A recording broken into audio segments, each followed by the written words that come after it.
Olá, muito boa tarde para você que nos assiste. O Consulta ao Doutor de hoje vai falar sobre a saúde dos olhos. Quem tira as nossas dúvidas é o médico oftalmologista, Dr. Daniel Camelot. Não saia daí, o Consulta ao Doutor já está no ar.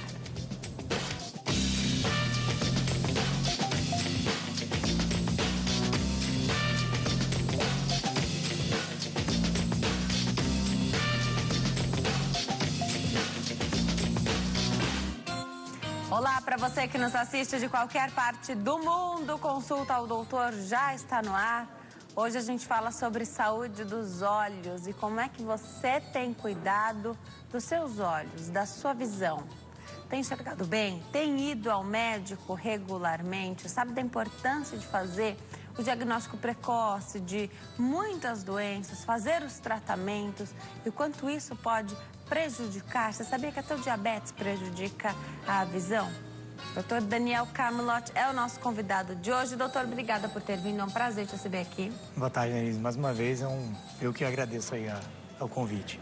Esse tema é muito bom, né? Falar da saúde dos olhos é maravilhoso, porque quem sofre com algum problema sabe quanto é o sacrifício de se fazer o tratamento. Às vezes deixar passar vai dar uma dor de cabeça lá na frente, né? A gente fala sobre as principais doenças, sobre crianças em idade escolar, quais são os cuidados que os pais também devem ter, né? Ao notar ali uma dificuldade nas crianças, os professores também dão esse alerta.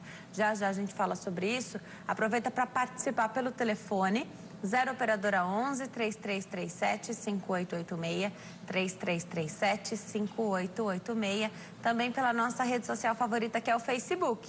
facebook.com/consulta ao doutor, já está lá o tema do dia. Comente fazendo a sua pergunta, pode escrever na nossa linha do tempo e mandar a sua mensagem particular. Lembrando que quando você quer fazer uma pergunta, mas não quer ter a sua identidade revelada, também não quer que a sua pergunta fique lá de maneira pública na nossa página do Facebook, mande através da mensagem particular. E quando você não quer que eu fale o seu nome aqui, te identifique, peça nesta mesma mensagem que sua identidade não seja revelada, que não tem nenhum problema. Pode entrar na minha página também, facebook.com/Denise Luque. Lá também tem sempre vídeos, atualizações. Eu capto alguns vídeos que eu encontro no YouTube e coloco lá para centralizar você que sempre acompanha aqui ao Consulta ao Doutor, está sempre de olho, nos assiste. Aliás, muito obrigada por escolher assistir ao Consulta ao Doutor. Saúde dos olhos é maravilhoso falar sobre esse tema, doutor. Eu gosto muito de falar sobre saúde dos olhos porque eu sou uma pessoa que cuida bastante da visão, né? Então, já fui inclusive no teu consultório. Acho que é um zelo necessário, né? Para evitar uma série de dores de cabeça, né? E eu gosto muito da tua conduta, por isso que você está aqui hoje. Queria que você falasse um pouquinho o que para você é rotineiro, então. A pessoa marca uma consulta. Se ela tem uma queixa específica ou se ela não tem, quais exames vão ser feitos, doutor? Bom, primeiro, a maioria das pessoas, a grande maioria, o problema é do grau.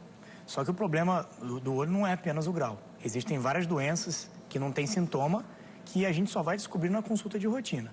Como o glaucoma, que é a pressão do olho alta, que na maioria dos casos a gente não consegue detectar, não tem sintoma. A gente precisa fazer o exame de rotina para poder detectar. Problemas na retina, que às vezes são periféricos, não são centrais, então não afeta a visão diretamente. Eles podem afetar após um tempo e depois já complica o tratamento. Então a gente precisa fazer o exame da refração, que seria o exame do grau, a avaliação na lâmpada de fenda, que é onde a gente olha o olho com um maior aumento, com uma luz, tudo adequado para aquilo. Pessoas, principalmente acima dos 40 anos, a avaliação da tonometria, que seria a pressão intraocular, que a gente faz no exame de rotina acima dos 40 anos. E o fundo de olho, o mapeamento de retina, que seria aquela dilatação do olho, para poder avaliar se na retina existe alguma lesão que a gente não tem sintoma e que pode detectar nessa avaliação. Além da dilatação para achar o grau, para evitar que você hipercorrija ou hipocorrija o grau, essa dilatação também para achar o grau correto do olho. Então, pelo menos esses exames, além de vários outros que a gente deve fazer, mas o básico, pelo menos, esses são muito necessários. Recebo aqui perguntas, né, quando a gente fala sobre saúde dos olhos. pessoas que não buscaram oftalmo, isso me preocupa muito. E falam assim, Denise, de vez em quando eu tenho uns apagões. Ou, de repente, na minha vista, eu não consigo enxergar determinada coisa. Então, viro a cabeça muito rápido, aí parece que eu vejo, não consigo enxergar direito, vejo uma mancha preta. E aí, essas pessoas não buscaram, porque elas estão perguntando, elas querem uma orientação básica. Então, não tiveram acesso a nenhum oftalmo. São dados importantes esses que eu falei? Ou se parecem mais com algo mais neurológico do que oftalmo? Eu acho que qualquer queixa é importante. Mesmo que a pessoa ache que isso não é importante, eu acho que tudo é necessário falar durante a consulta. Porque qualquer queixa pode ser aquela deixa necessária para a gente poder chegar ao diagnóstico. Então, esse apagão, que a gente chama de amarose fugaz, podem ter várias causas, até a própria problema ocular, como até problema neurológico, como você falou, alguma enxaqueca. Às vezes a pessoa perde um campo visual, ou então perde a visão durante um tempo mesmo, dá um apagão, depois vem a dor de cabeça. Em alguns casos também, o problema dessas mosquinhas pode ser um gel que existe dentro do olho, que seria no vítreo, que seria aqui, só para poder facilitar o entendimento. Aqui atrás, todo o olho é preenchido com esse gel. Então, com o tempo ele pode se desorganizar e isso, quando ele começa a mexer para lá e para cá, começa a causar essas mosquinhas. Então, mosca volante, apagão, esse apagão até existe a enxaqueca retiniana, que a gente busca todos os diagnósticos e como um diagnóstico diferencial, em caso não achou nenhum diagnóstico, a gente pode até chegar nesse diagnóstico de enxaqueca retiniana. Tem a aura, mas não tem a dor de cabeça. Então, todas as queixas são necessárias, são importantes para a gente poder chegar a um diagnóstico. Então, tudo é importante, sim, com certeza. Agora, a pessoa não te falou, tá? Porque um dos perfis de pacientes que eu observo não vou falar, eu vou ver se ele vai enxergar esse problema, né? Com certeza. Eu não vou falar o que eu estou sentindo, que está acontecendo, mas eu vou fazer todos os exames que ele propuser ali. Então, vou fazer um check-up dos olhos bem completo, mas não vou falar. Não é a conduta mais correta, mas não vai fazer. Dentre esses exames que você falou, você vai enxergar alguma coisa? Você vai ver que tem algo errado? Dando um exemplo esse da mosquinha, né? A pessoa sente. Aí, quando a gente vai fazer o exame, você vê que tem aquela, a gente chama de DVP, descolamento do vítreo parcial, não é de retina. E aí a gente fala, você sente uma mosquinha? Sinto, eu até ia falar, aí eu acabo deixando... E muitos pacientes até vêm com um papelzinho, com os exames antigos de outros médicos, e aí a gente fala, acaba que no final era isso mesmo, aí chega com os exames no final da consulta para poder... Então existe isso, os pacientes até que não têm esse problema de esconder até o final, mas que não gosta de perguntar, é mais tímido, não gosta de ficar fazendo... Então a gente, com esses exames, na própria consulta, a gente vai chegando e vai perguntando para o paciente se sente aquele problema, aquela queixa. E devagarinho a gente vai... E aí até os pacientes que conversam menos e são mais tímidos, com o tempo eles vão se soltando durante a consulta e vão fazendo várias perguntas no final. Que alguns já chegam falando. Já chegam falando desde o início. Né? Sou eu, então. Já vou falando, passando todas as informações. Vai que eu esqueci de alguma coisa, né? Mas tá certo. Agora, doutor, você falou de glaucoma. Sim. E glaucoma assusta um pouco, né? Então, porque pode levar à cegueira, né? Então, isso realmente assusta. Queria que você falasse um pouquinho. Alguém pode viver normalmente com glaucoma controlado? Se controla? Sim. Qual é o termo que se usa, então, para essa doença, doutor? Então, o glaucoma, na verdade, é a principal causa de cegueira irreversível no mundo. Então, por que isso? Porque é uma doença silenciosa. O glaucoma é uma neuropatia óptica isquêmica. O que é isso? Você vai perdendo as fibras nervosas do olho e o nervo óptico vai sendo afetado. Consequentemente, você vai perdendo o campo visual. Então, aquele campo, você está enxergando 100% e aquele campo vai fechando. A pessoa não vai perceber. Só vai perceber quando já está aquele tubinho. Aí sim a pessoa vai querer reverter. Quando chega nessa parte, não tem mais como reverter, porque é uma lesão neurológica, são fibras nervosas. Até hoje não tem ainda como a gente reverter neurônios. Então, o importante do glaucoma é detectar cedo, principalmente em pessoas acima de 40 anos, pessoas que têm histórico familiar, que é genético, principal fator de risco. Então, 40 anos a raça negra é mais comum, mas a branca também é afetada.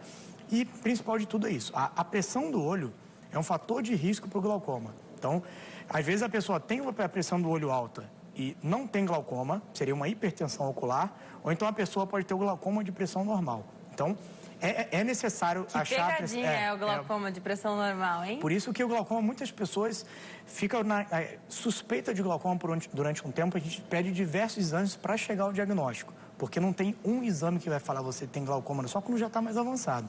No iniciozinho, a gente pede diversos exames para poder ajudar a gente no diagnóstico. Porque Mas, existem de vários forma, tipos. Nesses exames que são mais simples e que na rotina a gente faz, você já vai ter uma suspeita. Com certeza, com certeza. Porque eu penso que, ainda que você suspeite ou diga para esse paciente que ele está no início ali do glaucoma, como ele não está sentindo nada diferente, ele vai falar assim, não, esse médico aí tá estranho. É isso mesmo. Tá estranho, deixa, ele achou, ano que vem eu volto. Sim.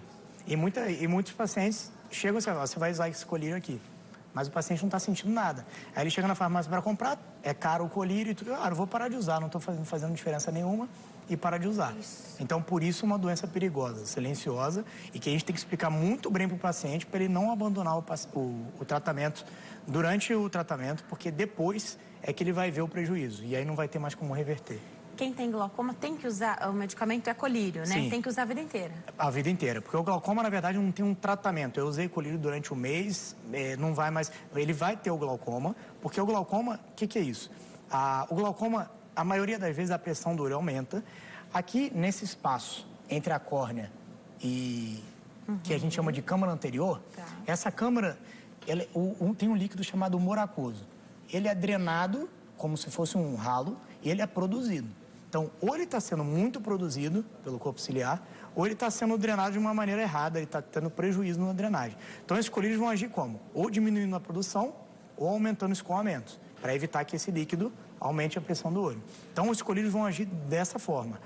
Em alguns casos, mesmo com todos os colírios possíveis, você pode associar o colírio, você pode trocar o colírio.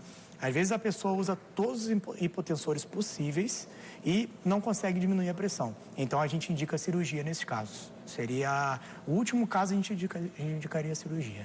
Eu não sei se é o colírio, um dos, né, utilizado para o tratamento do glaucoma, mas tem muita gente utilizando, não sei se eu comentei já isso aqui no programa, se eu falei com você, usando um colírio que diz que faz os cílios crescerem. É medicamento para o glaucoma, né? É um perigo utilizar.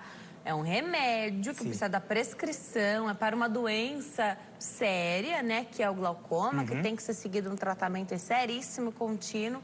É um perigo utilizar como se fosse um cosmético, um remédio desse porte? O que acontece? Esses medicamentos são os análogos das prostaglandinas, que a gente chama.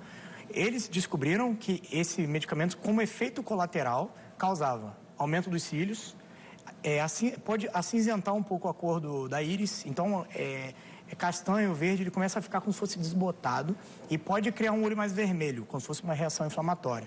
Então, dessa mesma forma que ele cria esse aumento dos cílios, ele foi criado um medicamento estético pela mesma empresa para crescer os cílios. Só que dentro desse medicamento é vendido também uma pincinha e tudo para usar nos cílios, porque se encostar no olho pode causar outros efeitos colaterais. Então hoje a gente já tem o que é para uso cosmético mesmo. Já existe. E é esse que deve ser utilizado para quem quer esse fim. Sim. Né? Agora, o aplicador, a conduta tem que certinha, ser tudo bem tem utilizado. Que ser tudo respeitado também. Porque nos olhos, doutor, e olha tem que tomar muito cuidado. A gente já comentou aqui que não é nem para ficar utilizando muito colírio, né? Então, algumas pessoas acham que pode, né? Porque olha, esse aqui deixa o olho branquinho, limpinho, né? Muitos colírios, principalmente o do glaucoma, corticoide. Falando do glaucoma, colírio de corticoide é um anti-inflamatório. Então, a pessoa está com o olho inflamado, vai usando durante anos, e esse corticoide, um dos efeitos colaterais dele é aumentar a pressão do olho. Então, ele é vendido, ele não é tão controlado na farmácia como antibiótico e pode causar efeitos colaterais como catarata, glaucoma. Então, é muito importante tomar cuidado com o uso indiscriminado de colírios. Já a gente fala o que pode utilizar, inclusive é uma pauta muito interessante para a gente abordar, tanto agora quanto um programa só para falar de olho seco. Sim. Tá? Já te pergunto. José, aqui de São Paulo, tem pergunta para o doutor Daniel. Oi, José, tudo bem? Boa tarde. Oi, boa tarde. Meu nome é José Forte Sobrinho. Seja bem-vindo, fica à vontade, pode perguntar. Doutor, eu tive um descolamento Eu tive um descolamento de retina agora em 2004 e eu fui operado do olho direito e depois da cirurgia o meu olho esquerdo apareceu umas bolinhas pretas, como se chama na medicina, moscas ambulantes. Dos tempos desse pra cá eu percebi que aumentou mais. Isso com a minha idade vai aumentar mais, porque eu tenho 58 anos. Obrigada, José. Do olho operado, tá tudo bem? O olho operado ele ficou sem foco, né? Sem foco. O olho operado ele não tem foco, doutora. Tá. Tá. É, sem Obrigada. foco. E o olho que não foi operado, dos tempos desse pra cá, apareceu bastante essas manchinhas pretas, né? Como eu tenho 58 anos, vou fazer 59 agora, eu estou preocupado se no futuro vai aparecer mais. Se é preciso eu procurar um hospital para fazer novos tratamentos, para ver se melhora mais. Obrigada, José. Doutor, sério isso que ele fala do descolamento de retina? E ele fez a cirurgia, né? Uhum. Nem perguntei para o José, mas a gente sabe que não é fácil o pós-operatório. É bem delicado. O que acontece? O descolamento de retina é algo que acontece e tem alguns fatores de risco, como automiopia ou então trauma no olho, só que em alguns casos a retina pode sofrer. O que é o descolamento de retina, em primeiro lugar? É um descolamento regmatogênico. O que a gente quer dizer isso? Aqui no... É porque você falou do vítreo, né? Você falou então desse gelzinho que ele pode descolar, mas não é retina que está descolando. Não é retina. O que acontece? Aqui atrás, onde tem esses vasos, é onde é a retina. Tudo isso aqui é a retina, tá? Esse vítreo, ele é aderido à retina. Com o tempo, com a idade, ou então com qualquer trauma, a automiopia facilita a desorganização desse vítreo, tá? E em alguns locais da retina, ele está mais aderido. Se em algum momento ele está tentando soltar, que a gente, em maioria dos casos, quando está tentando soltar, a gente sente flash de luz, é esse movimento que ele está tentando soltar. Quando ele solta dessa área aderida, ela pode criar um buraquinho, tá? Com esse buraquinho na retina, começa a entrar líquido. E aí, esse líquido é que vai descolando a retina. Por que é importante a sensação de moscas volantes que ele falou? Primeiro, falando do olho que ele operou, que ficou desfocado. O descolamento de retina, a cirurgia é imediata. Não pode demorar. Principalmente, na maioria dos casos, ele começa periférico. Quando ele acomete a área central da visão, que é a mácula, ele já baixa a visão de uma hora para outra, de um segundo para o outro. E ele deve ser operado antes de acometer essa área, porque a partir do momento que ele acometeu, você precisa operar o mais rápido possível, porque não é só anatômico, é fisiológico. Às vezes você faz a cirurgia, cola tudo perfeitamente, mas a fisiologia da retina, que a gente pode dizer que é neurônio, neurológico, pode estar tudo perfeito, mas a funcionabilidade não volta ao normal. Então, a cirurgia pode estar perfeita, tudo perfeito, mas o foco não chegar a 100% como era antes. Isso é normal. O olho esquerdo, as moscas volantes, que eu acho mais importante de falar para ele. Essas sensações podem ser da desorganização desse vítreo que soltou de alguma área da retina. Como ele já teve o descolamento em um olho, ele está tentando se soltar do outro olho. Então, não quer dizer que ele tenha a rotura, o descolamento de retina no outro olho, mas ele precisa dilatar o outro olho para poder avaliar, fazer um mapeamento de retina, para ver se existe algum buraquinho na retina. Se existe algum buraco associado a essas queixas ao vítreo, a gente consegue fazer um laser em volta desse buraquinho para impermeabilizar. O líquido não vai conseguir escorrer por esse buraco e não vai conseguir descolar a retina. Então, ele precisa fazer uma avaliação profilática desse olho que está sentindo mosca volante, porque o descolamento em um olho, no olho contralateral e até mesmo o descolamento em alguém da família, também é um fator de risco para o descolamento de retina. Então, sim, ele deve procurar um oftalmologista para poder avaliar esse outro olho. Isso é muito importante. De quanto em quanto tempo, então, você que está em casa, de repente enxerga aí as mosquinhas volantes, né? Você consegue identificar. Às vezes é em um olho só, às vezes em dois. De quanto em quanto tempo você recomenda dilatar e mapear? Esses casos, eu acho que de 6 em 6 meses é muito importante, mas se ele sente qualquer mudança, aumentou um pouco, começou a dar flash de luz. Você falou do flash, sim, né? Você falou do flash de luz. Sim. E aí você fica, quem nunca teve, se pergunta, né? Em qualquer momento, então, por exemplo, agora, qualquer pessoa poderia ter um descolamento de retina e eu enxergaria, por exemplo, um flash como se fosse uma máquina fotográfica batendo uma foto. Sim. Então, Não é ao fazer um movimento brusco, não é sem uma causa para justificar isso. Você pode ter uma facilidade com traumas, com movimentos, você pode ter essa facilidade, mas até tem pessoas que nem sentem nem a música volante, nem o flash luz, e a gente dilata o olho, percebe o buraquinho, faz o laser, e em alguns casos até já está descolando e a pessoa não sente nada. Então, procurar um médico oftalmologista. Já foi em outros especialistas, mas é ruim quando ele não é especialista em retina, porque você tem que marcar de novo. Eu falei já para o doutor, isso atrapalha, que você tem que ir 2 vezes, já não tem tempo de fazer os exames, você tem que ir 2 vezes, né? Então, procura um lugar onde você já vai fazer o mapeamento, né? Se programa para isso, porque as vistas ficam dilatadas umas horas, né? Para adulto, a gente costuma pingar um que demora mais ou menos 4 horas. Criança, não. Aí já demora, a gente pinga outro que demora 24 horas. Então, é bom sempre se programar para isso. Maria de Fátima está na linha para falar conosco da Vila Formosa. A doutora conhece a Vila Formosa, né? Sim. Aqui em São Paulo. Oi, Maria de Fátima, tudo bem? Boa tarde. Alô, Maria de Fátima? Oi, boa tarde. Tudo bem? Tudo ótimo. Seja bem-vinda, fica à vontade, pode fazer sua pergunta para o doutor. Doutor, é o seguinte, por volta dos 17, 18 anos, eu descobri o ceratocone. Desde até então, eu sou acompanhada, né? Uso lentes rígidas, né, para o controle do ceratocone. E como eu faço anualmente todos os exames, o médico me falou que aos 30 anos o meu problema estabilizou. Eu queria saber se isso procede, minha dúvida, né? Perfeito. Tá. Obrigada, Maria de Fátima, doutor. Primeiro, explicando o que é ceratocone para quem não sabe o que é isso. Aqui na parte da frente do olho, a gente tem a córnea, que é essa parte transparente aqui da frente, essa parte daqui, ó, tá? É a parte transparente que ela tem uma curvatura. Em algumas pessoas, o colágeno da córnea pode ser um pouco alterado. E facilita o quê? Ele fica como se fosse uma córnea bicuda. E isso causa um astigmatismo muito alto, essa córnea triangular, bicuda. Isso causa uma baixa de visão, que seria o ceratocone. O ceratocone costuma aparecer mais ou menos ali na primeira 12 anos, 10 anos. Claro que tem variações. Ele pode evoluir, tá? Principalmente tem que tomar muito cuidado com coçar do olho. Aquele coçar do olho pode ajudar na evolução do ceratocone. Então, assim, é sempre importante dizer que cada organismo é um organismo. Então, pode ter a evolução do ceratocone até os 30 anos, pode ser que ultrapasse um pouco isso, mas é necessário acompanhar com exames. Existem exames que conseguem avaliar a curvatura da córnea, que seria a topografia, ela faz um mapa da sua córnea. Existe a paquimetria, que consegue ver a espessura da sua córnea. Exames até mais avançados, como o Pentacam, Orbiscan, fazem todos esses mapeamentos para você acompanhar sempre e ver se está tendo algum aumento da curvatura.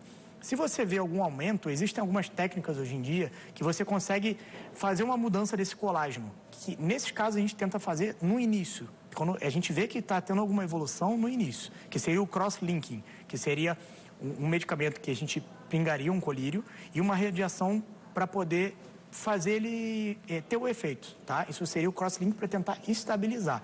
Agora, quando começa a ter um avanço, que o cross-linking já não é mais indicado, existem outras cirurgias, como o anel intraestromal, um implante de um anel que consegue diminuir um pouco essa curvatura. Em último caso, o transplante de córnea, como você já terminou todas as suas possibilidades terapêuticas, e até mesmo a adaptação de lente de contato rígida consegue oferecer uma visão para esse paciente bem adaptada. Isso é muito importante, que às vezes é mal adaptada, é feito em ótica, em qualquer lugar, que não sabem fazer adaptação, isso pode piorar o problema do ceratocone. Então, é importante o acompanhamento. Todos esses exames que ela está fazendo, se estão mostrando estabilidade, provavelmente está estabilizado, mas sempre ela deve continuar esse acompanhamento com esses exames, porque se acontecer uma evolução, existe como a gente evitar que chegue naquela fase terminal. Então, a gente procura tratar logo no começo, intermediária, para não deixar chegar muito avançado. Você fala dessa lente rígida, você enfatiza bastante fazer uma boa adaptação, né? Porque essa lente é diferente daquela que as pessoas que têm miopia usam, né? Essa é bem diferente. Sim. E quem utiliza fala que não é confortável usar. mas acostuma, de repente. Uma boa adaptação é isso. Você acostuma porque você ganha qualidade de vida, você recupera a qualidade de vida com essas lentes, é isso? Sim, com certeza. Ela é mais durinha, como se fosse um vidrinho. Por que ela corrige o ceratocônio? Quando ela é uma córnea pontuda, ela é dura, ela consegue preencher, arredondar aquela parte e a lágrima ocupa aquele outro espaço que não está preenchido. Então ela consegue até melhorar a visão em relação ao óculos, tá? Agora, a gelatinosa, ela é maleável, ela não consegue corrigir esse problema. E, além disso, ela vai ficar raspando onde não deve raspar e isso piora. E, além de contato rígido, até tem alguns casos, o ceratocone é mais difícil, porque tem aquela ponta, pode... Então, a boa adaptação é muito importante. E até, se essa não adapta, existem outros tipos para poder, especiais para o ceratocone, para tentar uma boa adaptação. Ou seja, tem o que fazer. Tem o que fazer. Precisa realmente procurar ir ajuda, atrás, procurar essa ajuda. A Carla de Brasília quer saber o seguinte: quais são as causas de ter sol? Porque ela tem sempre ter sol, inclusive agora ela está com ter sol. Bom, o ter sol é o quê? A maioria das vezes a gente tem uma glândula aquela glândula fica perto de onde nasce o cílio, naquele folículo do cílio. O ter sol é o quê? Alguma obstrução, você passou a mão suja, ou então uma causa muito comum de ter sol é blefarite. O que é isso? São caspinhas nos cílios e nessas caspinhas podem juntar bactérias, principalmente estafilococo. E quando junta aquela bactéria ali, ela pode criar uma infecção, uma inflamação que incha aquela glândula e dá aquela dor, edema, inchaço. Tudo isso seria o ter sol, que é o ordelo. Então, blefarite, que seriam essas caspinhas, é uma principal causa. Baixa de imunidade também pode ser uma das causas do ter sol. E é aquilo de colocar a mão suja toda hora no olho, evitar, porque isso pode criar um ter sol de repetição, tá? Vamos falar então da maquiagem? Sim. Porque usar maquiagem não obstrui também essa... Pode ajudar nessa obstrução, não é que é proibido. Mas, é claro, você usou maquiagem, você precisa usar no trabalho, saiu, pode usar, mas acabou, chegou em casa, tem muita gente que vai dormir com a maquiagem. Tem que tirar e bem, então, pelo que eu tô entendendo. É bom tirar, porque isso pode ajudar nessa obstrução do folículo e gerar também um ter sol, com certeza isso pode acontecer. Agora, eu fico recebendo as informações aqui e é importante lembrar, talvez o rímel, que é a máscara, então, dos cílios, o lápis, é bom cada um usar o seu, né? Sim. Principalmente essa época de conjuntivite, que seria, até já passou, mas o carnaval, o verão, é uma época que aumenta muito os casos de conjuntivite. Isso de compartilhar maquiagem, tudo, eu sou totalmente contra. Acho que cada um tem que ser o seu, ter a sua maquiagem para evitar essa proliferação, tanto de conjuntivite, qualquer problema que passe de uma pessoa para o outro. Tanto vírus, bactéria, é bom evitar, com certeza. Tá, vamos me preparar para dar um recadinho. Enquanto eu chego até lá, doutor, a gente falou do glaucoma, né? E aí ficou estabelecido, então, um tratamento. Tá? Numa determinada época da vida, então, de repente, alguém mais jovem, você fala a partir dos 40 anos aí para fazer um rastreio, mas tem gente que mais jovem já tem essa suspeita, enfim. Fazer esse acompanhamento, aí de repente, não estou sentindo nada, vai abandonar. Isso vai fazer com que a visão periférica continue diminuindo, o glaucoma continue aumentando, então os níveis vão ficando maiores aí da doença e a pessoa vai continuar evoluindo da doença. O colírio faz com que essa evolução pare? Tá. O que acontece? Os colírios são hipotensores, vão diminuir a pressão do olho, que é um fator de risco para essa lesão das fibras nervosas. Então, o colírio, diminuindo a pressão, ele vai estabilizar. O importante é essa palavra. É a estabilidade da pressão para não deixar ter uma evolução do glaucoma. O importante é não evoluir. Por isso, a importância do uso correto dos colírios. Doutor trouxe algumas imagens para a gente ver. A gente falou de glaucoma no bloco anterior. Vamos mostrar as imagens, então, de glaucoma? Tá. Essa primeira imagem, a gente pode ver no lado esquerdo, quem está assistindo, né, na TV, a gente vê o nervo óptico com os vasinhos saindo. Isso é o que a gente consegue ver no fundo de olho, quando a gente dilata. O nervo óptico do lado esquerdo, você vê que tem uma parte branquinha, amarelada dentro do rosa, que a gente chama de escavação. Essa é uma escavação normal. Ele ocupa mais ou menos 30% do tamanho total do rosa. Você vê que no lado direito, a escavação é muito maior. Claro que esse glaucoma já é um pouco mais avançado. E não dá para ver nenhuma ramificação, né? É um espacinho muito mínimo. Vamos dizer que ali deve ter 80% do nervo óptico ali. Então, já é um glaucoma mais avançado. Você vê que os vasos entram, é como se estivesse profundo aquilo. Eles estão mergulhando.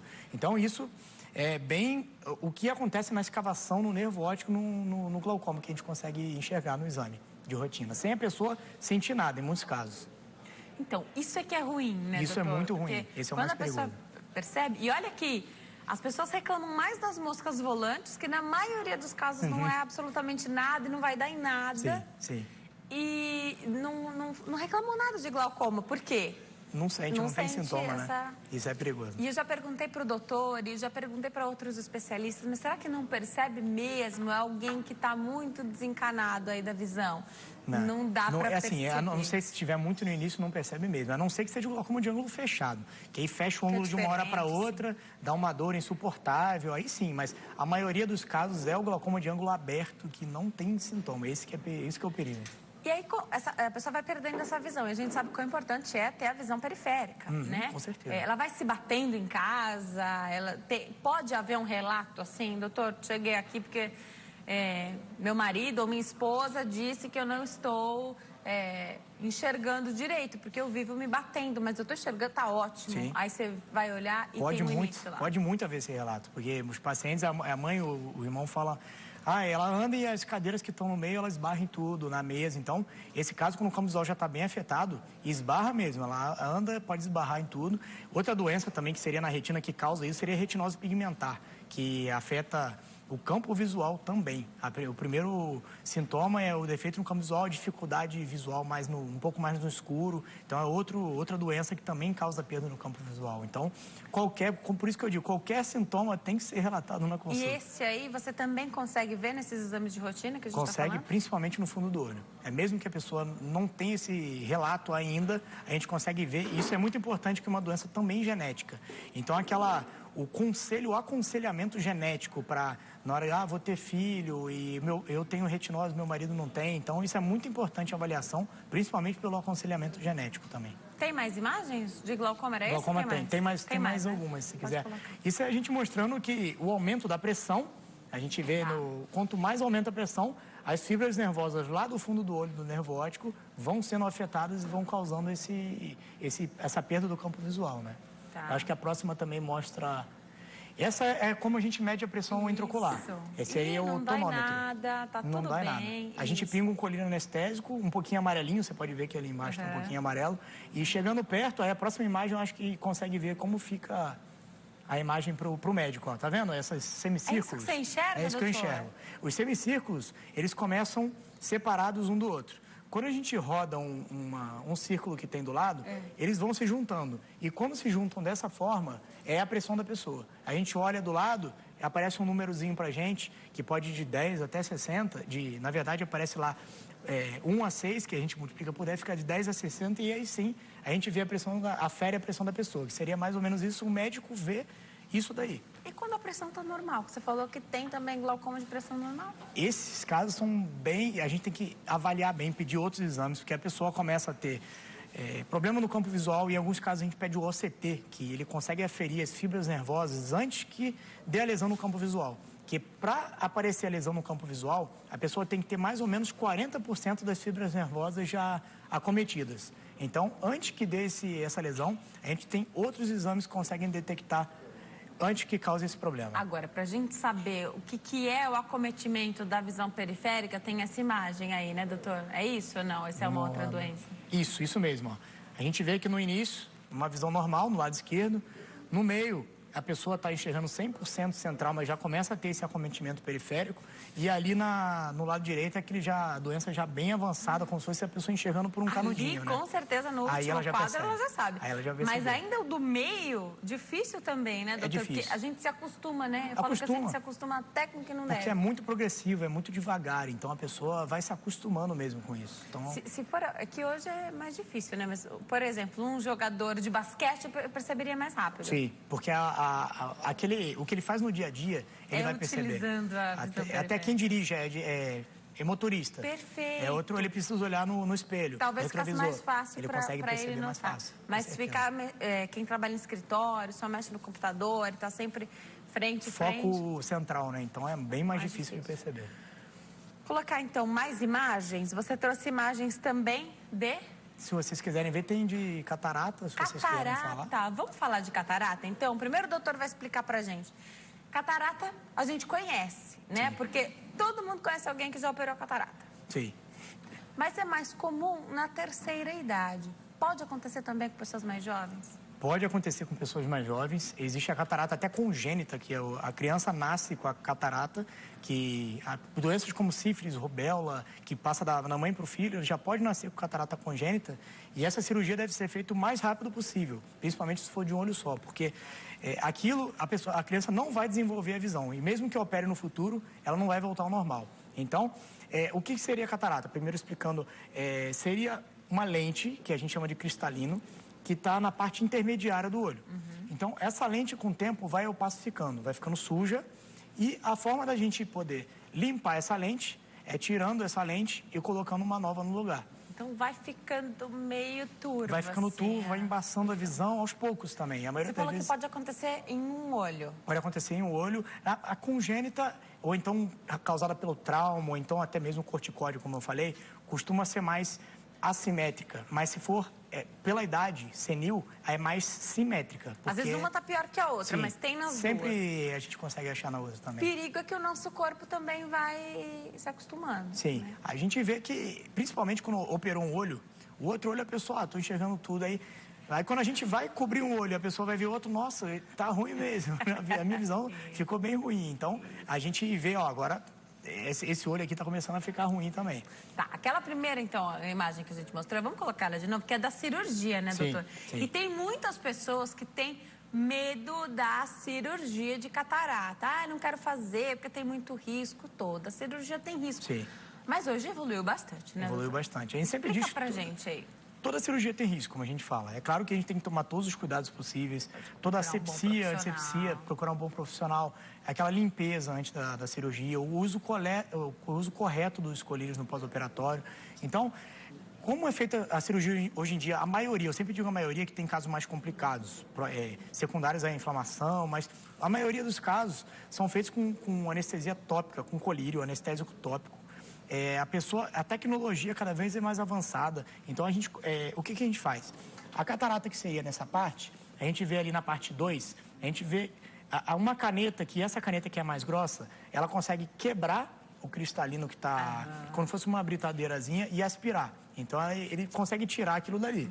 Já no passo 3, a gente vê que... vai aspirar aquilo que está opaco. Vai aspirar aquilo que está opaco. Quebra em pedacinhos e aspira. Bom, entendi. Tá? Já no passo 3 é a parte da implantação da lente. É a lente intraocular que vai substituir o cristalino. Ela vai dobradinha. Sim. Hoje em dia, isso que é importante falar também. Antigamente tinha que abrir na córnea um espaço grande para a lente entrar e depois suturar. Não, né? Hoje em dia a gente não precisa nem suturar, ela é autoselante. E a lente entra dobrada, uma canetinha ela entra dobrada, quando chega lá dentro ela já se abre e ocupa todo aquele espaço. Então, a chance de infecção, não é necessário sutura, a chance de criar algum grau, então é muito menor do que antigamente, os riscos, entendeu? E ali no passo 4 a gente vê já com a lente bem instalada no local certinho. E importante falar dessas lentes, eu acho que até tem algumas imagens, a lente tem vários tipos. Tem o tipo monofocal, que corrige a visão para longe, se for ficar algum grau, é um grau muito pequeno. Tem a tórica, que consegue corrigir o grau de astigmatismo, que você coloca... Pode colocar na tela, Rô, se não for o doutor fala pra gente. Pode pôr. É isso mesmo, isso é a lente. Legal. É a lente monofocal, seria essa lente, que não corrige o grau do astigmatismo, nem corrige o grau de perto. Ele vai diminuir o grau para longe, monofocal, porque é para uma distância só, mas não vai corrigir o de perto. Então, ela vai continuar usando o óculos de perto, e se tiver astigmatismo, ela não corrige. Essa aqui que a gente pode ver, não sei se é possível ver, mas ela tem vários halos. Sim, dá para ver. E esses halos, eles vão intercalando longe e perto, longe e perto. Isso seria multifocal, entendeu? Então, ela vai corrigir o grau para longe diferente e para do perto. óculos, que é bem divididinho ali, Sim. o multifocal, Sim. né? Então, essa aí é bem mais avançada. Ela vai intercalando. Agora, essa lente, o importante falar, não é todo mundo que pode colocar. Você tem que ser um paciente muito bem escolhido, porque se a pessoa não se acostumar, já foi implantada, é uma cirurgia. Então, eu acho que o pré-operatório e a escolha do paciente da lente deve ser muito bem feita antes da cirurgia pelo médico. Entendi. Agora, essa é uma cirurgia? Pode explicar? Explica depois. Essa seria a tórica. Você vê que tem duas marquinhas no canto. Tá. Essas marquinhas seriam onde seria o ângulo. Entendi. O eixo onde deve ser implantado para corrigir o astigmatismo, porque ele tem um ângulo onde deve ser corrigido. Agora, essa é uma cirurgia da catarata. Sim. Isso que você está falando que pode melhorar está dentro já da lente que vai ser implantada tirou ali onde estava a catarata, você vai implantar uma outra película, que é a lente agora. Sim, perfeito, né? perfeito. Agora, para escolher tudo isso, o paciente tem que sentar com calma, porque senão só vai ser operado a catarata. Sim, com certeza. Eu acho se ele não falar, se ele não pedir, se ele não perguntar... Sim, a gente oferece, fala que existe, os prós, os contras e o porquê dela usar, o porquê não usar. Então, acho que tudo isso deve ser conversado no pré-operatório e muito bem falado, para não ter problema depois. Acho que você até explicou aqui um pouquinho. A maioria das pessoas fala assim, operou a catarata, nossa, ficou ótimo, mas de perto agora não tinha que usar óculos antes. Sim. Agora eu preciso usar. Esses casos, a maioria dos pacientes era um paciente míope, que a miopia, na verdade, ela ajuda a enxergar de perto. A pessoa míope, ela tira o óculos depois de 40 anos para enxergar. Esse é um míope. Se ela corrige a miopia, o que vai acontecer? Ela vai trocar o óculos de longe pelo de perto. Esses são os fatos relatados. 30 segundinhos. Pode mostrar, então, essa imagem? Eu vou me preparar para dar um recado. Essa é a visão de quem não tem e quem tem catarata? Sim. Do lado esquerdo, a gente pode ver que é a visão nítida. Os raios caem diretamente na retina, perfeitamente no ponto que seria a mácula. E do outro lado direito, os raios se dispersando e causando essa visão turva. Doutor, antes da gente entrar na questão do diabetes e como o diabetes pode afetar a visão das pessoas, queria aproveitar e falar um pouquinho de olho seco. Muita gente sofre com olho seco. O que você percebe no seu consultório? Muita gente chega com a queixa achando, eu acho que o meu grau mudou. Aí começa a relatar todos os sintomas, né? Primeiro, o meu olho arde muito, chega no final do dia, começa a ficar vermelho e começa a lacrimejar, parece muito estranho. Mas o olho seco lacrimeja muito. Por quê? Porque o problema não é a quantidade da lágrima, é a qualidade. Então, o próprio corpo, como a qualidade da lágrima não consegue lubrificar o olho, o corpo mesmo, com uma questão de tentar produzir mais lágrima para compensar, a quantidade aumenta, mas a qualidade continua a mesma. Então, o olho seco lacrimeja muito, não é estranho isso, é normal, tá? Então, a ardência, turvação intermitente da visão, você está enxergando e conforme fixa aquela visão, começa a embaçar. Isso também é muito comum do olho seco. Quais ambientes que podem piorar o olho seco? Uso de ar-condicionado, computador, porque leitura... até mesmo celular, aquela leitura constante, você vai manter o olho fixo, concentrado e vai piscar menos o olho. Você piscando menos o olho, a pálpebra não vai conseguir lubrificar e o olho vai ressecar, causando ardência, vermelhidão, tudo isso que eu expliquei. E outra importante também, a menopausa, menopausa e medicamentos. Alguns medicamentos usados para depressão, muitos medicamentos podem causar ressecamento e a menopausa também. Então, é uma queixa também comum de mulheres que chegam na menopausa. Então, é muito comum, não é uma coisa a se preocupar, porque existem colírios, são lubrificantes que compensam essa lágrima. Isso é legal de falar. Esses pode utilizar. Esses quem podem tem utilizar. Olho seco, até quem não tem. Sim. Poderia utilizar. Sim, poderia sim. Que é diferente da maioria desses colírios que as pessoas usam indiscriminadamente, Sim. que não poderiam estar utilizando. Sim, esses colírios que as pessoas usam, que chegam na farmácia, usa esse daqui que esse daqui pode. Que são vasoconstritores, que eles fazem, eles deixam o olho branquíssimo. Por quê? Porque os vasos do olho estão dilatados. Então, quando você pinga, ele faz vasoconstrição e diminui o calibre. Então, fica branquinho. Só que o que ele está fazendo com o seu olho toda a lágrima drena para o nariz. O nariz é cheio de vasinho e, sistemicamente, ele vai drenar. Isso, a longo prazo, cronicamente, vai afinar também os vasos do corpo. E isso pode gerar uma pressão não do olho, arterial. Quem já tem propensão a ter uma pressão arterial aumentada, isso vai ajudar a piorar. Agora, sobre o olho seco e qual dessas lágrimas artificiais a pessoa vai utilizar, também precisa saber se usa lente, não usa. Alguns vão melhor com lente, outros vão melhor sem lente. Sim, a lente de contato, vários desses medicamentos têm conservantes que podem até estragar a lente de contato. Tá. Então, a gente deve avaliar se a pessoa usa lente e usar o colírio apropriado para ela. Perfeito, adorei. Vamos entrar agora na questão do diabetes? Sim. Diabetes precisa ser controlado, a gente já sabe do que se trata essa doença, mas o prejuízo ocular também é muito grande, né? Muito grave. Primeiro, explicar que o diabetes é uma doença vascular. Ela é uma doença que pode afetar qualquer vaso do corpo, tanto o rim como o olho, porque o olho tem vaso, como eu mostrei na retina, Sim. que a retina é a principal área afetada pelo diabetes. Então, como ela é vasculopatia e acomete esses vasos, o que acontece?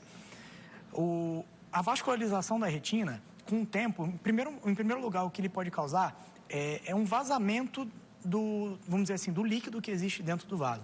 Esse vazamento que vai saindo do vaso pode criar isso é que a gente pode ver. A retina, como eu tinha falado, a parte central ali tem o nervo óptico com os vasinhos. E ali onde tem aqueles depósitos amarelados, é a mácula, a área central da visão. A gente chama isso de edema macular, que é o edema e o inchaço da retina, clinicamente significativo. Por quê? Porque ele afeta a visão. Então, aquele amarelado é um depósito de gordura, que quando existe um edema, em volta dele existe esse depósito. E ali no meio, não sei se dá para enxergar, existem microaneurismas, são vermelhinhos. O que são os microaneurismas? São como se fossem saculações, como se tivesse aquele vaso surtiu ele ficou inchado, surgiu essa saculação e por aí pode existir esse vazamento do líquido. O que isso vai gerar? Vai criar uma baixa de visão. Isso o diabético vai perceber, porque é baixa visão mesmo. Esse edema macular, existe tratamento para isso. Existe o laser para o edema, que seria um tipo de laser específico. E também existem alguns medicamentos que você injeta no olho, que seria por essa parte mais ou menos. Vamos mostrar aqui então. A gente entraria mais ou menos nessa parte daqui, que a gente dá uma distância de mais ou menos 4 milímetros da face colorida, injeta no olho, e esse medicamento seria o anti-angiogênico, ou então até mesmo o corticoide, ele consegue desinchar essa parte da retina. Isso seria um problema, que o diabetes se divide em retinopatia diabética não proliferativa e a proliferativa. A não proliferativa é a fase menos, que não é tão grave. Ela vai de leve, moderada, severa até muito severa. Você não vai ter o quê? A proliferativa começam a surgir neovasos. É uma neovascularização. Para quê? O diabetes, ele causa uma isquemia na retina. O que é isso? Uma falta de oxigênio. Então, o corpo começa a produzir alguns vasinhos, que são esses neovasos, para compensar essa falta de oxigenação. Só que, no final, esses vasos são prejudiciais. Porque o que isso vai gerar? Hemorragia, que causaria uma perda da visão de uma hora para outra, e descolamento de retina, que não seria aquele mesmo que eu expliquei antes, seria um tracional. Pela fibrose que vai formando, essa fibrose vai tracionando a retina, e isso também vai causando um prejuízo muito grave para a visão. O principal de dizer isso daí seria o edema. A gente vê que onde está preto, todas as linhas branquinhas, isso é o exame de OCT, que seria aquela tomografia de coerência óptica. Então aí você vai, o paciente tendo diabetes, você vai analisar, ele pode não ter a retinopatia diabética. Sim, sim. Mas se ele tiver, você já vai pedir esse exame. Sim, esse exame é quando a gente tem a suspeita de que existe um edema. E para fazer um acompanhamento dessas aplicações, a gente vai vendo se diminui esse edema, que seria a parte preta na imagem. Existem várias linhas. No meio existem como se fosse um depósito de vários pretinhos. Isso seria o edema líquido, isso é líquido. E isso trataria com essa aplicação, tá? O muito importante que é importante falar, antes de causar esse edema, a pessoa pode chegar na fase proliferativa, que é a mais grave de todas, cheia de vasinha na periferia, a visão não está acometida e de uma hora para outra perde a visão. Por que a gente precisa dilatar e fazer o exame, no mínimo anualmente no diabético? Porque a gente vai detectar essa fase severa da não proliferativa ou severa antes que cause essas complicações. E essa cegueira é reversível.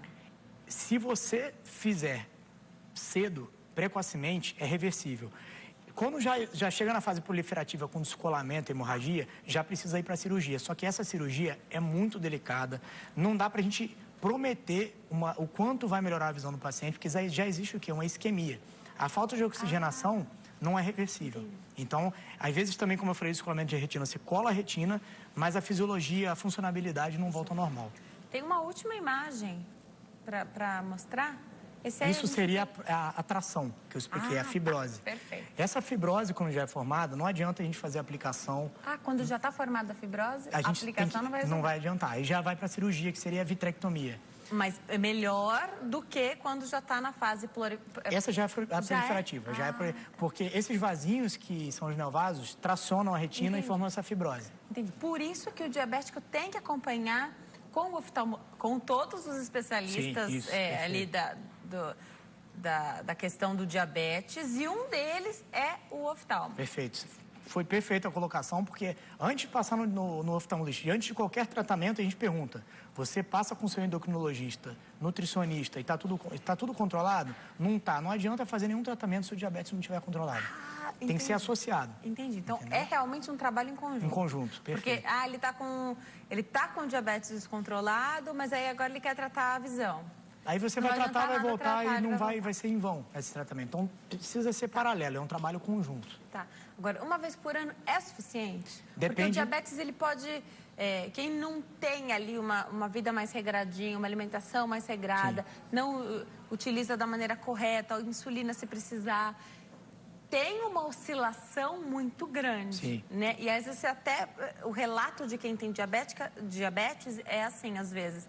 Ai, dei uma exagerada, minha visão ficou até meio bagunçada. Essa variação da visão do diabetes, se o diabetes... Eu não costumo fazer óculos para pessoa que tem o diabetes acima de 150, a glicemia acima de miligramas. Não faz óculos? Eu não passo óculos, por quê? Porque a osmolaridade do cristalino, que é aquele onde causa catarata, que ele é uma lente que é elástica. Tá. A osmolaridade, o que é isso? Ele pode inchar ou diminuir isso, altera o grau da pessoa. Então, a gente faz o exame, acha um grau, depois que ela controla o diabetes, muda completamente. Por isso, essa variação também da visão da pessoa que tem o diabetes descompensado. Não é para deixar chegar nesse nível, Não tem que acompanhar, deixar tudo em ordem, marca um mês, já faz com todos os especialistas necessários, o oftalmo é um deles. Então, você deixou aqui vários recados, né? Para quem tem as moscas volantes, precisa fazer esse acompanhamento. E olha que o especialista em retina, doutor Daniel Camelot, acha que é bom fazer de 6 em 6 meses esse acompanhamento. Você não acha que isso... acha que é melhor pecar pelo excesso? É isso mesmo, tiver um excesso... Quem tem a mosca volante, a qualquer momento, pode soltar de outro lugar que não está agora com problema. Então, eu acho importante esse acompanhamento. Agora, se já enxergou um flash... É bom, na hora que sentiu, ou sentiu a mosca volante agora no momento, marcar o oftalmologista o mais rápido possível. Meu oftalmo não vai estar disponível. Ele só tem daqui um mês a consulta. Primeiro que se você disser que teve esse flash, com certeza você vai ganhar uma prioridade nessa agenda. Sim. Porque isso é um caso mais sério. Com certeza. Vou para o hospital. Estou desesperada. Vou para o hospital. Tem oftalmo no hospital? Existe pronto-socorro oftalmológico. Tá. Então, é só procurar que existem e é necessário, quando sentir isso, procurar o pronto-socorro. É claro, a maioria dos casos pode não ter nada, sim, mas se o seu caso for aquele, é importante fazer a avaliação. Pergunta que chegou aqui, todo diabético pode ter este problema na visão? Se for descontrolado, sim, porque quais são os fatores que a gente consegue controlar? O fator que a gente consegue controlar é aquele controle do diabetes, a glicemia, tudo isso. O controle da pressão arterial é importante também, anda junto, tudo isso. Agora, o tempo do diabetes também é um fator. Então, se é uma pessoa que já tem diabetes tipo 1, os cuidados e a frequência que ela deve ter para acompanhar com o oftalmologista, é claro que o diabetes 2 também, só que ele apareceu muito depois daquele que teve o diabetes do tipo 1, que é mais novo. Então, todas as pessoas podem ter? Podem, mas aquelas pessoas que têm o diabetes que não é controlado, esse sim, a chance dele ter esses problemas na visão e na retina são muito maiores do que daquelas pessoas que mantêm um acompanhamento frequente com os médicos. Tem um telespectador que não quer se identificar e que é com a pergunta dele que eu te deixo aqui rapidinho para dar um recado. Perfeito. Ele não quer se identificar, ele passa 6 horas por dia na frente do computador, usa óculos, diz que está com o mesmo par de óculos desde 2012. Às vezes sente os olhos arderem e pergunta, será que está ressecado ou será que é hora de trocar esses óculos, essas lentes? Ele dá uma informação aqui que ele deve ser miopia, 2 graus de um lado, 1 grau de outro. Tá. Eu acho que o principal de tudo é marcar consulta, claro, para a gente poder fazer esse diferencial. Mas a ardência do olho e aquele problema, como eu expliquei, do olho seco, de ficar no computador, piora o ressecamento, é importante ver se o seu olho não é ressecado. Mas, ao mesmo tempo, avaliar o grau e ver se ele não teve nenhuma alteração no caso dele. Doutor, a gente falou aí de doenças, da doença ocular que pode acometer os diabéticos, né? Mas agora eu quero saber se a idade pode gerar um problema na visão, doutor. Somente a idade. Sim, a idade é um fator de risco para várias doenças, principalmente, como a gente está falando da retina, principalmente a degeneração macular relacionada à idade, que seria o nome da doença. Essa degeneração macular, o que acontece? Com o tempo, os radicais livres vão depositando na retina e formando uns depósitos que a gente chama de drusas, tá? São lipofucinas, como se fosse gordura, e essas drupas vão se acumulando. Essa degeneração macular, ela existe do tipo seco e do tipo úmido. O tipo seco, ele tem vários depósitos que vão se coalescendo e podem afetar a visão. Nesses casos, a gente trata com vitaminas que seriam antioxidantes. Eu vi você falando da faxina, é bem essa palavra mesmo, ele faz uma faxina dos radicais livres que estão na retina, porque o metabolismo da pessoa idosa não consegue jogar fora aquilo que está depositando. Então, nesses casos do tipo seco, a gente usa o medicamento para evitar que esse depósito aumente e evolua esse problema. E do tipo úmido, começa a causar uma inflamação e uma hemorragia bem na área central da visão, que seria a mácula. E isso causaria uma baixa visual. Nesse caso, a visão periférica está intacta, mas a central... É o contrário do glaucoma, é isso mesmo, perfeito. Tá um buraco negro. É intacto a periferia e no central ele já consegue ver uma mancha no centro, um escotoma mesmo. Tá. Agora, as perguntas chegam aqui, uma telespectadora mandou mensagem, como foi particular, não vou falar o nome. Ela mandou uma mensagem de voz, infelizmente eu não posso escutar aqui agora, através do Facebook, mas ela disse que sangra dentro dos olhos. E aí, quando eu li isso, não posso não fazer a pergunta dela, porque me parece algo muito sério. E eu já ouvi relatos de outras pessoas dizendo, tá sangrando um pouco os meus olhos. De repente, escorreu uma lágrima de sangue. Doutor, é possível que isso aconteça? Qual é o problema? Bom, o que acontece? O sangramento é muito vago a queixa, porque o sangramento pode ser tanto na parte da frente do olho, que tá vendo esse branco do olho daqui? Esse branco do olho é a conjuntiva. Tá. Se aparece aquele vermelhão de uma hora para outra, um vermelhão mesmo vivo... Não deixa de ser um sangramento. Não deixa de ser um sangramento. Isso o quê? Isso aí são vasos que estourou. Então, a única preocupação que a gente tem que ter, claro, a única não, mas a primeira preocupação que a gente tem que ter nesse caso é avaliar a pressão arterial. Se a pessoa tem um pico hipertensivo, esse vasinho pode estourar e criar essa mancha de sangue. Então, a primeira coisa quando acontece isso, eu falo, você tem a pressão alta, você acompanha com o seu cardiologista, se não acompanhar, é importante avaliar. Outra causa também, não sei dizer se essa hemorragia seria na parte de trás. O diabetes, por exemplo, e essa degeneração macular, pode criar uma queixa de como se fosse uma nuvem descendo e começa a mexer para lá e para cá, como se fosse a mosca volante, só que muito maior. Isso também pode ser uma hemorragia, só que na parte de trás da retina, que fica se misturando com esse gel. Também seria uma causa de sangramento. Fazendo todos aqueles exames periódicos, a gente pode tentar evitar que isso aconteça, ou identificar mais cedo antes de chegar para a nossa visão, talvez. Sim, o diabético, se você vê isso, a primeira coisa que você faz é laser. Você queima todas as áreas na retina para evitar que forme esse sangramento. A minha preocupação, acho que você já até percebeu, é sempre tentar mostrar que tipo de cuidado a gente pode ter. Nem sempre é possível evitar os problemas, mas encontrá-los o mais rápido possível, porque isso garante sucesso em qualquer procedimento, ou maior sucesso, maior chance de se ter o sucesso. Então, para que a nossa consciência fique tranquila, né, inclusive na questão da saúde dos olhos, a gente precisa fazer esse acompanhamento. Mas, acabei de ir ao oftalmo, eu sempre te pergunto isso. Voltou, tá tranquilo, ele disse para você ficar tranquila, que olha, as suas queixas, não tinha nada, tava tudo bem, né? Tava tudo dentro dos conformes ali. No dia seguinte, você acordou, seus olhos estão muito vermelhos, você observou essa mancha, ou... a queixa eram as moscas volantes. Se elas aumentaram no dia seguinte, tem que voltar ao especialista. Pelo menos ligar para ele e falar que isso aconteceu. Esse tipo de cuidado vai nos ajudar a... Se houver algum problema, a gente consegue identificar e tratar? Sim, é imprescindível. A profilaxia, para mim, é a principal palavra para evitar problemas, até de saúde social, vamos dizer assim. Eu acho que a informação... dizer que existe isso para os pacientes correrem atrás, porque muitos pacientes vão procurar um lugar que ele vai fazer o óculos, vai sair enxergando, vai achar que está tudo bem, e na verdade existe uma doença silenciosa por trás disso, que ele podia detectar antes, fazendo essa profilaxia, que eu acho que também é o principal na população mesmo, e evitaria o problema no futuro, que o tratamento seria muito mais complicado no futuro do que se descobrisse o problema lá atrás. E eu recebo as perguntas, mas Denise, os meus óculos estão ótimos, eu tenho miopia, mas eles estão ótimos, eu preciso buscar, o profissional precisa, porque é ótimo que seu grau não aumentou, mas nós temos outros problemas que podem acometer a visão, né? Com certeza. Que bom se sua miopia, seu astigmatismo, hipermetropia, o que for, Se eles continuam, aí seu óculos está servindo, quem sabe não precisa fazer outro, a gente sabe que é um investimento financeiro também, né? Sim.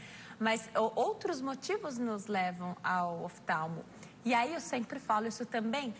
Quem tem miopia, astigmatismo, hipermetropia, então que o grau mudou e a gente deixa de enxergar perfeitamente bem, aí isso nos leva ao oftalmo. Quem enxerga super bem fala, eu não preciso ir ao oftalmo. Sim. Pra que eu vou ao oftalmo? Então eu enxergo tudo maravilhosamente bem, né? Precisa ir também. Talvez essa pessoa tenha que anotar na agenda, colocar um despertador no celular, no calendário, para não esquecer, porque você que enxerga muito bem e que é uma maravilha, é ótimo enxergar muito bem, mas você vai esquecer de procurar esse especialista que é tão importante. Perfeito. Acho que a principal mensagem, eu acho que é essa mesmo. Procurar antes que tenha um problema. Com certeza. E é bom. Então, é bom fazer todos esses exames e é bom ter um especialista que também acha importante fazer esses exames, né? E onde a gente possa fazer, de repente, tudo no mesmo lugar, tudo no mesmo dia. Isso eu acho fundamental, pelo menos é isso que eu busco também, doutor. Vou passar aqui, você que está em casa sabe que pode sempre participar, sugerir, e hoje é especial, porque o doutor Daniel vai entrar nos próximos dias na nossa página do Facebook, que está bem aqui, ó, facebook.com/consulta ao doutor, e ele vai responder a todas as perguntas que estiverem lá, porque hoje, infelizmente, meu 3G não permitiu que eu abrisse aqui os comentários das perguntas. Eu só consegui abrir as mensagens particulares e algumas foram respondidas. Mas mesmo que você tenha deixado sua mensagem particular, compartilha lá, escreve nos comentários que o doutor vai para lá daqui a pouquinho, nos próximos dias, quando ele tiver um tempinho, e ele vai responder a esses questionamentos. Então, você vai ter sua dúvida respondida, porque ele faz isso mesmo. facebook.com/consulta ao doutor. Doutor, eu adorei te receber aqui. Vou deixar os contatos do doutor, 0 operadora 11 2977-3624, 2977-3624 e www.clockoftalmologia.com.br. CLOK, oftalmologia.com.br. Doutor, obrigada por ter vindo. Espero te ver mais vezes aqui esse ano. Você sabe que eu adoro te entrevistar. As explicações são simples, a gente consegue entender perfeitamente bem, entender a importância de buscar o profissional mais cedo do que a gente acha que precisa, com certeza. Eu que agradeço mais uma vez. É sempre um prazer estar aqui respondendo as perguntas e eu sempre que precisar estou à disposição. Obrigada, doutor. Quem estiver aqui em São Paulo, é super fácil ir na clínica também. Obrigada a você que nos assistiu até agora, hoje é sexta-feira. Tenha um excelente final de semana. Aproveitem bastante a família. A gente se vê na segunda-feira ao vivo, 3h35 da tarde. Tchau.